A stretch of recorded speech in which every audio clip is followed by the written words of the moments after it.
Bonjour à tous, c'est Coquelicot. Je vous retrouve pour un tirage de cartes sur un thème assez particulier aujourd'hui, qui est une question que je me pose depuis pas mal de temps. Donc voilà, plutôt que me faire le tirage à moi toute seule, bien que j'ai quand même des réponses au niveau intuitif, mais la question c'est sur le don d'organes. Est-ce que ça a des conséquences au niveau karmique de donner ses organes, ce qui est devenu obligatoire maintenant. Il faut signaler si on ne veut pas donner d'organes. Donc, comme on sait que chaque partie de notre corps vibratoirement a un champ énergétique et continue à émettre ce champ énergétique, on peut penser, chaque cellule de notre corps a notre identité et un champ énergétique. Donc, qu'est-ce qui se passe à partir du moment où on donne un organe que quelqu'un d'autre va porter? Qu'est-ce qui se passe? Déjà, il y a plusieurs questions d'ailleurs, parce que qu'est-ce qui se passe pour celui qui reçoit? Qu'est-ce qui se passe pour celui qui donne? Bon, je vais déjà me concentrer sur celui qui donne. Qu'est-ce qui se passe pour nous au niveau karmique, vibratoire? Je cherche le mot juste, parce que karmique, ce serait plutôt les conséquences de l'acte. Mais après, qu'est-ce qui se passe au niveau concret, quoi, énergétiquement, sans que ce soit au niveau ésotérique ou quoi que ce soit, mais au niveau de ce qui se passe dans la réalité vibratoire et énergétique de nos corps subtils. Qu'est-ce qui se passe quand un de nos organes se retrouve dans le corps de quelqu'un d'autre? Alors j'ai pris le tarot pour ce genre de questions, c'est beaucoup mieux.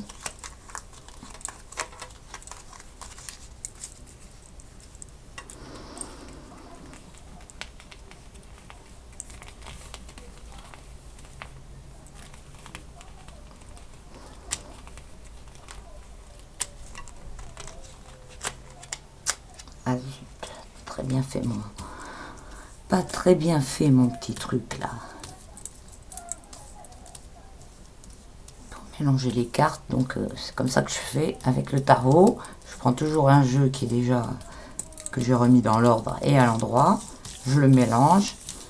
Après je le mets en rond comme ça et puis après je le brasse, ce qui permet aux cartes de se retrouver à l'envers ou à l'endroit pour des réponses plus précises.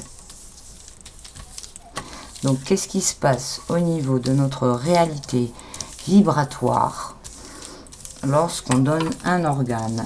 Alors, vous voyez, déjà, j'ai la carte du fou qui est sortie, qui est tombée. Le mat. Donc, c'est celui qui lâche. Donc, moi, je le vois comme l'organe. Pour moi, cette carte-là qui est sortie, elle représente l'organe qui est séparé du corps, qui est détaché, il s'en va d'une façon en laissant tout derrière, quoi. C'est intéressant quand même. Et en laissant le côté matériel derrière. C'est intéressant aussi, parce que moi je parle bien du côté vibratoire. Qu'est-ce qui se passe au niveau vibratoire?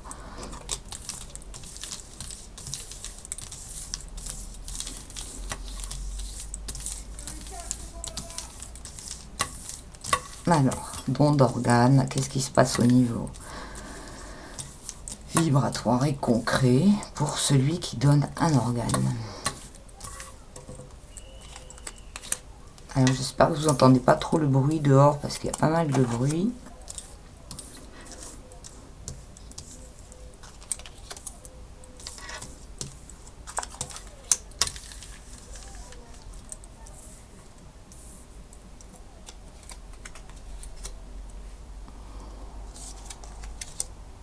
Tiens. Ok. Et alors, c'est hyper intéressant. Ceux qui connaissent un peu le tarot, vous allez voir, enfin vous voyez sûrement pourquoi c'est hyper intéressant, cette réponse. Alors, voilà. Donc, alors là, on a bien l'abandon du matériel. Donc, on laisse, hein, puisque là, c'est l'empereur. L'empereur, c'est le chiffre 4 qui se réfère directement au matériel, et puis c'est la concrétisation des choses et tout. L'empereur, c'est celui qui construit dans la matière. Donc, il est à l'envers. Donc, c'est bien ça. On abandonne une partie de notre matière. C'est pas une bonne chose, hein. A priori, c'est négatif, hein. Donc c'est à l'envers. Oui, enfin c'est pour ça qu'on abandonne, hein. C'est pour ça que j'ai utilisé le mot abandonner. Là, on a le diable. Donc à gauche, donc là, en fait, il y a beaucoup d'ambivalence, et ça doit énormément dépendre de la personne qui reçoit l'organe. Avec le diable, il va y avoir des énergies inverses et différentes qui vont se confronter de façon à créer un choix. Il va y avoir comme une sorte de combat énergétique, enfin qui se met en place, et là qui se concrétise. Là, c'est la réponse, hein, parce que là, on a, avec le chariot en réponse, c'est ça avance ça précipite les choses, et il peut y avoir des dissensions et des différences, hein. Le chariot, c'est toujours une carte double, avec deux, et c'est intéressant aussi, hein, là, dans cette question, j'ai tout de suite vu. Enfin, pour moi, ça représente tout de suite la circulation sanguine, hein, avec le rouge et le bleu. Donc, il y a des énergies, soit elles peuvent aller ensemble, ou soit elles peuvent se contrarier. Et donc, voilà, ça précipite des choses au niveau énergétique, avec une ouverture à quelque chose qui peut être très un risque, quoi, qui peut être comment dire, le diable, c'est la tentation, et en même temps c'est la défiance. C'est-à-dire que si on arrive à résister à la tentation et à la défiance du diable, on a progressé, hein. Donc, mais il y a cette ouverture à ça. C'est pour ça que cette carte, elle est sortie. Et l'étoile, là, à l'envers, donc du côté négatif, en plus, on est dans une... l'étoile, c'est le discernement, c'est le guide, c'est ce qui nous permet de... Donc là, on est dans le flux énergétique, hein. Donc là, ça devient négatif.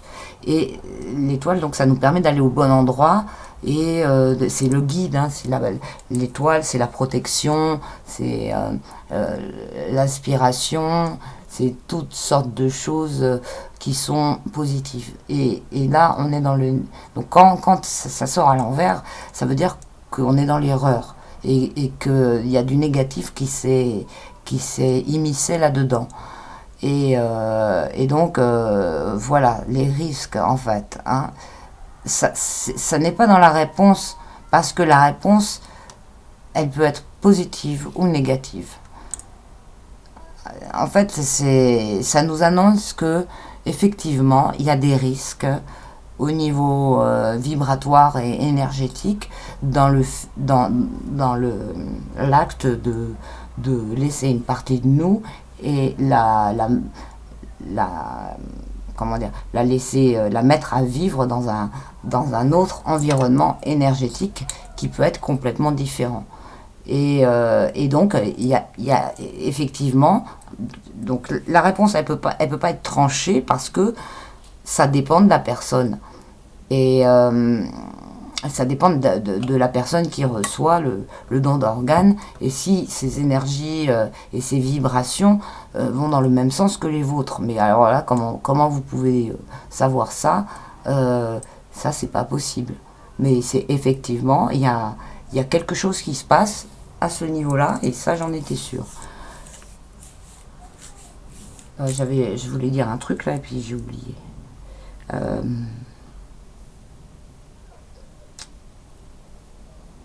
Pensée fugace qui est partie aussi vite. Ouais, voilà, donc c'est pas quelque chose, vu qu'on n'a pas la main là-dessus sur ce qui se passe après, sur décider, enfin, d'avoir comment dire, une personne qui vibratoirement s'entend avec nous, enfin, c'est carrément. Ah oui, voilà, ce que je voulais dire, c'était que la réponse, c'est que vraiment, il se passe des choses. J'ai demandé s'il se passait des choses, hein. Donc c'est vraiment qu'il se passe des choses. On n'a pas du tout eu une carte de, de, de calme ou quelque chose qui dit que, voilà, non. Non, le chariot, il avance et il prend une direction et il avance, hein. Donc il se passe quelque chose. À partir du moment où on prend cette décision de donner un organe, il faut savoir que vibratoirement, on s'embarque dans quelque chose qu'on ne connaît pas. Et pour que ce soit à ce point, comment dire, c'est devenu la règle, quoi. On est dans un monde où tout fonctionne à l'envers, où tout est pour le mal à chaque fois, quoi. Si on analyse tous les trucs de fonctionnement du système, on voit bien que c'est pas vertueux. Donc le fait qu'ils aient pris ce genre de législation de rendre obligatoire le don d'organes, c'est sûrement c'est pas pour notre bien, quoi, hein, même si on nous fait passer ça en nous disant que après c'est pour nous faire vivre, mais voilà, nous faire vivre comment, et voilà, qu'est-ce qui se passe après, ça c'est pas du tout pris en compte. Par contre, ce qu'on sait, c'est que dans les civilisations anciennes,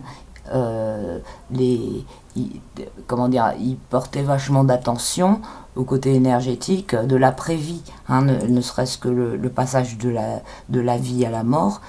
Dans notre civilisation, il n'est plus du tout pris en compte, hein.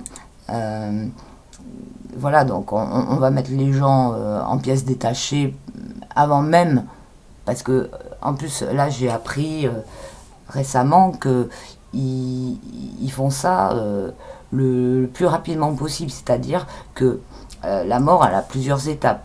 Il y a la mort clinique, la mort du cerveau, et puis après il y a la mort énergétique.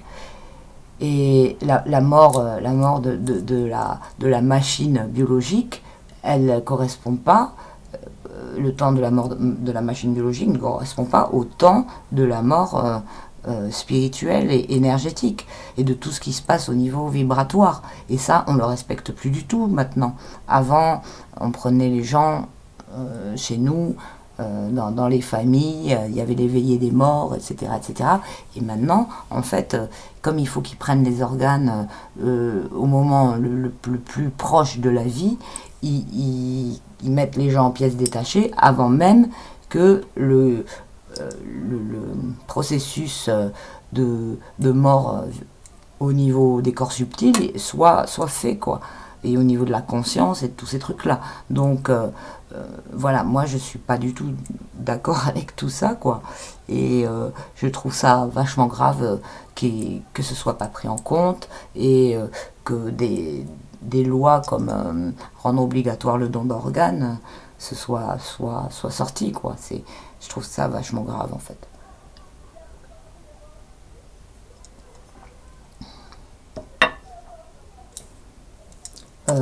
Voilà, est-ce que je fais une autre question pour demander, est-ce que le receveur...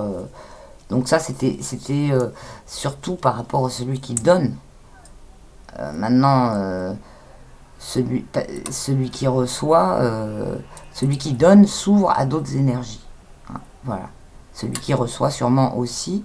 Maintenant, je peux poser la question spécifiquement, qu'est-ce qui se passe au niveau vibratoire lorsqu'on reçoit un organe. Je vais remettre les cartes dans l'ordre. Donc je coupe la vidéo 2 minutes. Ah oui, la première question c'était, y a-t-il une implication au niveau vibratoire dans le don d'organes? C'était ça. Donc maintenant c'est celui qui reçoit un organe. Est-ce qu'il y a quelque chose qui se passe au niveau énergétique et vibratoire? Ouais, mais c'est en fait, oui, ça va me répondre. Ça dépendra de qui aussi, je suppose.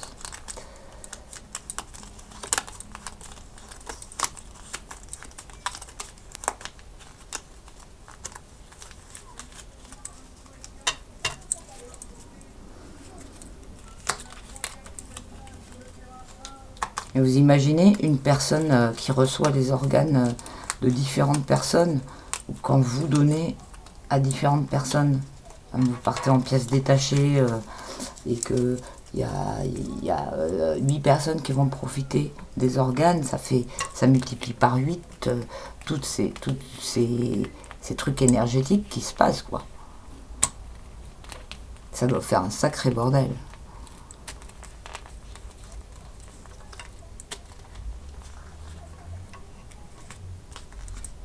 Pour trouver des énergies qui sont toutes harmonieuses ensemble, ça doit pas être facile, hein, franchement.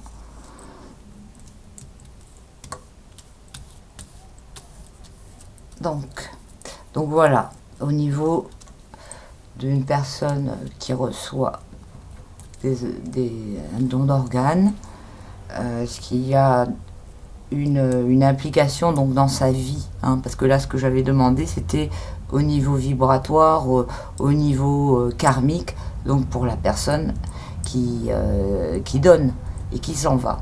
Maintenant pour celui qui reçoit et qui reste dans la vie, qu'est-ce qui se passe au niveau vibratoire? Est-ce que c'est pas qu'est-ce qui se passe, est-ce que il y a une implication énergétique au niveau de son incarnation? Voilà, c'est ça que je veux dire. Parce que là, tout à l'heure, j'ai demandé au niveau de l'âme, en fait, au niveau général quand on parle du karma, c'est vraiment au niveau supérieur de l'être. Là, je demande quand on est encore dans l'incarnation et qu'on reçoit, et voilà, j'ai encore une carte qui est tombée toute seule, et là c'est le battleur. Donc le battleur, c'est celui qui commence, qui recommence ou qui commence quelque chose de nouveau, généralement dans la matière. C'est marrant, tout à l'heure on avait le fou à l'envers, hein, celui qui s'en va. Donc c'est bien ça, c'est intéressant. Ah, j'adore le tarot, vraiment. Alors, donc pour celui qui est encore incarné avec un organe de quelqu'un d'autre, qu'est-ce qui se passe? Est-ce qu'il se passe quelque chose pour lui dans son incarnation au niveau vibratoire?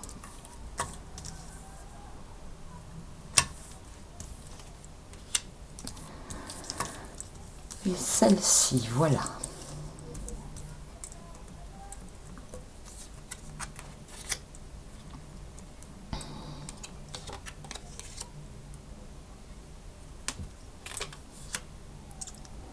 Ok. Alors. Donc là, avec le pendu, on a l'attente. Donc il y a... C'est pas que l'attente, hein, c'est l'empêchement de s'exprimer ou de l'empêchement d'agir. Le pendu, c'est une carte de passivité. Donc, c'est pas dans l'observation, enfin, c'est de l'observation, mais vachement subjective, puisqu'il est à l'envers et qui voit le monde différemment des autres, puisqu'il est à l'envers. Mais ça lui porte pas forcément atteinte négative. C'est une carte d'arrêt qui est assez neutre en fait. Donc au niveau des énergies, c'est sûr qu'elles sont arrêtées. Les énergies, donc là on parle de la personne incarnée qui reçoit des organes qui ne sont pas à elle. Alors, il va y avoir une phase d'arrêt sûrement énergétique. Nous avons un déséquilibre là, et puis avec la mort à l'envers, alors là, ces deux cartes, il y a des choses énormément qui se passent, très très fortes au niveau vibratoire. Il y a un gros déséquilibre, hein. La tempérance à l'envers. Alors déjà, la tempérance, elle représente les énergies, les fluides. Ah, zut, je vous ai pas mis le truc à l'endroit. La tempérance, ça représente les énergies, les fluides et tout ce qui va être équilibre. Et tout ce qui s'équilibre et tout ce qui, justement, tout ce qui se tempère. Hein. Donc, comme elle est à l'envers, là, il y a un déséquilibre. Et il y a vraiment, même au mieux, du côté en positif, c'est difficile. De retrouver un flux énergétique correct, c'est difficile. Au pire, c'est ce qu'on va avoir là, au pire, on a donc là la carte de la mort, la transformation donc totale dans la douleur. Donc au niveau énergétique, il y a quelque chose au pire qui peut se jouer de vachement néfaste, négatif, qui va être comment dire, un abandon total, une rupture au niveau énergétique, et quelque chose, quand ça le fait pas, ça le fait vraiment pas. Là, au mieux, il y a une espèce de sorte d'équilibre qui essaye de se faire, mais c'est difficile, et au pire, la transformation totale, parce que les choses ne coïncident pas, quoi, ne peuvent pas s'entendre, ne peuvent donc là il y a la carte de la mort et donc de faire table rase, de tout virer, une transformation totale mais très négative. Et la réponse, on a la papesse. Alors donc la papesse, c'est quelque chose, c'est donc la deuxième carte. On avait le battleur qui a sauté tout à l'heure. Donc le battleur, c'est celui qui débute, et la papesse, elle commence à écrire quelque chose de nouveau, en fait. Elle prépare les plans de ce qui sera concrétisé après par l'empereur. Puisque les cartes du tarot, il y a toute une évolution comme ça, des cartes entre elles. Donc chacune représente une étape. Et la papesse, donc là, on pourrait dire qu'elle vient représenter la réécriture de quelque chose au niveau vibratoire de la personne qui reçoit les énergies de quelqu'un d'autre à travers une transplantation d'organes. Donc voilà, il se passe pas rien, et voilà, donc là ça dit bien ça, et ça donc c'est au mieux, au pire, et donc la réponse, voilà. C'était, je sais pas ce que vous en avez pensé, je trouve qu'il était assez intéressant ce tirage, dans l'ensemble, avec les deux questions, et ça correspond aussi à ce que je pensais. Que effectivement il peut y avoir des conflits énormes au niveau vibratoire à partir du moment où on mélange les énergies des gens de cette façon. Donnez-moi vos avis, c'est très très intéressant comme sujet, donc n'hésitez pas à débattre dans les coms, que je lirai avec beaucoup d'attention, même si j'ai pas toujours le temps d'y répondre. Et pour ceux qui souhaitent m'écrire, vous pouvez le faire à coquelicot75@gmail.com. pour me demander pour des tirages perso ou juste partager des choses que vous voulez pas forcément dire en com devant tout le monde. Donc n'hésitez pas à me contacter. Et voilà, je vous dis à très bientôt pour un nouveau tirage. N'oubliez pas de vous abonner si ce n'est pas déjà fait, et puis de mettre un petit pouce si la vidéo vous a plu ou déplu. Ça permet qu'elle soit plus active dans les trucs de YouTube. Voilà, je vous dis à bientôt et prenez soin de vous. Salut, c'était Coquelicot.